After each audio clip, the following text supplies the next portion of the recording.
ذاتی دروازہ کیا ہے؟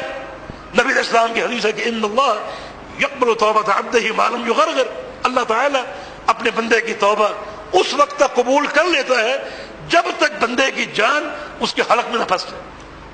یہ ہر بندے کی ذات کے ساتھ جب تک وہ زندہ ہے اور اس کی موت کا وقت نہیں آ گیا، موت کا پیام نہیں آ گیا، اس وقت تک اس کی توبہ قابل قبول. اجتماعی دروازہ کیا ہے؟ نبی علیہ السلام کا فرمان ہے کہ ایک دروازہ ہے مغرب میں، جہاں سورج ڈوبتا ہے. جب قیامت قائم ہوگی تو وہاں سے طلوع ہوگا. جب سورج وہاں سے طلوع ہو رہا ہوگا تو وہ توبہ کا دروازہ بھی ہے، سورج کے طلوع ہونے سے وہ بند ہو جائے گا. اب توبہ کی کوئی گنجائش نہیں. تو توبہ کا دروازہ کب تک کھلا ہے؟ ایک بندے کے لیے اس کی موت تک، اور پوری کائنات کے لیے قیامت کے قائم ہونے تک. کیا توبہ کی شرائط میں ہے یہ کہ اس کی توبہ کا ہم کو علم ہونا چاہیے؟ نہیں. توبہ ایک سری معاملہ بندے اور اس کے پروردگار کے مابین. بندہ رات کو چھپ کر توبہ کر لے، اللہ اس کو معاف کر دے. تو عافیت کا راستہ کیا ہے؟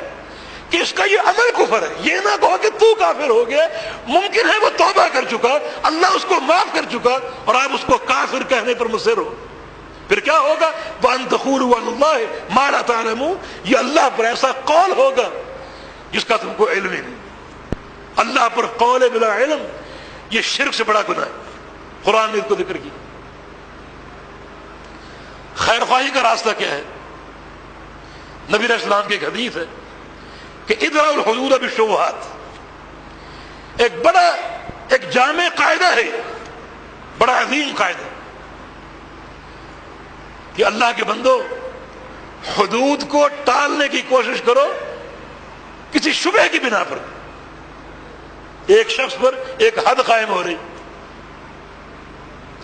زنا کی حد، چوری کی حد، شراب کی حد، لیکن کوئی ایسا شبہ بیچ میں کھڑا ہو جاتا ہے جس سے اس کا ثبوت اور جرم ثابت نہیں ہو رہا.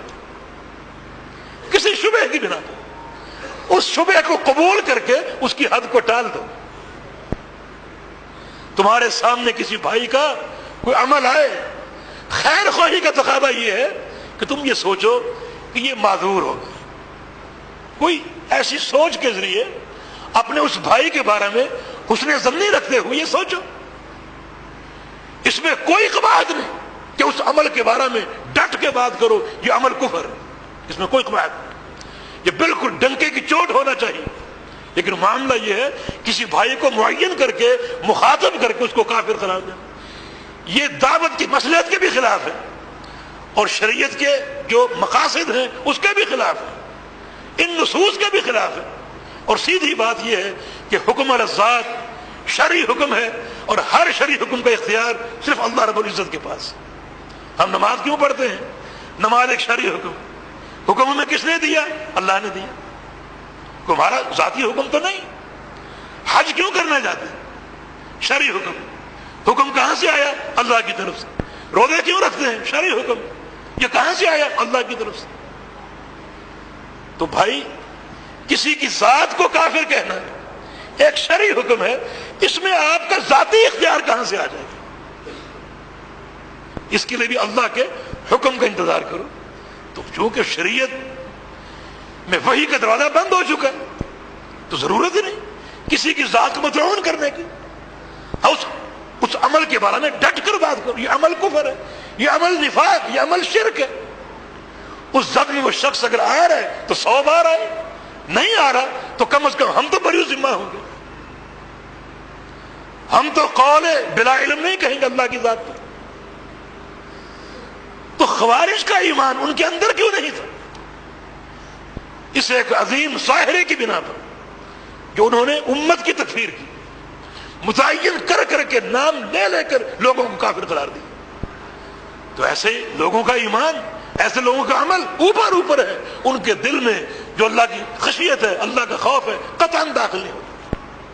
ان کو عمل کی توفیق نہیں ملتی. عمل اگر کرتے ہیں تو اوپر ہوتا ہے، اس کا اندر سے، انسان کے دل سے اور خشیت الہی سے کوئی تعلق نہیں ہوتا. اور تکفیر میں ایک اور چیز چھپی اور وہ تنفیر ہے. جب ایک شخص کو آپ کافر کہیں گے تو اس کا معنی کیا ہے؟ اس شخص کے تعلق سے آپ معاشرے میں نفرت کے بیج بو رہے ہیں. اور یہ تو پیغمبر علیہ السلام کے فرامین کے قطعاً خلاف ہے۔ نبی علیہ السلام نے فرمایا تھا بشروا ولا تنفروا، لوگوں میں خوشیاں بانٹو، نفرتیں نہیں، یسروا ولا تعسروا، آسانیاں پیدا کرو، مشکلات نہیں۔ یعنی دین کی روح ہی اس بات پر قائم ہے۔ اور کچھ لوگ ذرا کسی کا عمل دیکھا اور اس کی تشہیر شروع کر دی، کوئی حجت قائم نہیں کی۔ حجت اگر قائم بھی کرے تو کیسے قائم ہو سکتا؟ حجت کی اقامت بھی اللہ کے علم میں، تو ایسی باتیں کیوں کی جائیں جو ہمارے دائرہ علم سے باہر ہیں، ہمارے دائرہ علم سے خارج ہیں؟ ایسی باتیں کیوں کی جائیں؟ وہ باتیں کی جائیں جن کا شریعت نے ہم کو اختیار دیا۔ کتاب و سنت نے جب بھی حکم لگایا عمل پر لگایا، کسی کی ذات پر نہیں۔ ذات پر عمومی ہے، متعین انسان پر نہیں۔ یہ چیز خوارج میں ان کی تکفیر، ان کی تنفیر، اور پیغمبر علیہ السلام نے اس قدر سخت احکام ان کے بارے میں ذکر کی، ان کو جہنم کا کتا قرار دیا۔ فرمایا کہ یہ بہترین جو ان کا قاتل ہے، سب سے بہترین قاتل، اور اگر یہ قتل ہو گئے تو اس زمین پر، آسمان کے نیچے یہ سب سے بدترین مقتول ہو۔ تو ایسا عمل کیا جائے جو یقیناً سلف صالحین کے منہج کے مطابق ہو۔ تو یہ منہج سلف صالحین کے حوالے سے یہ پروگرام ہم سے اس بات کا متقاضی ہے کہ ہم انہی چیزوں کا اہتمام کریں جو سلف صالحین سے ہم کو ملی۔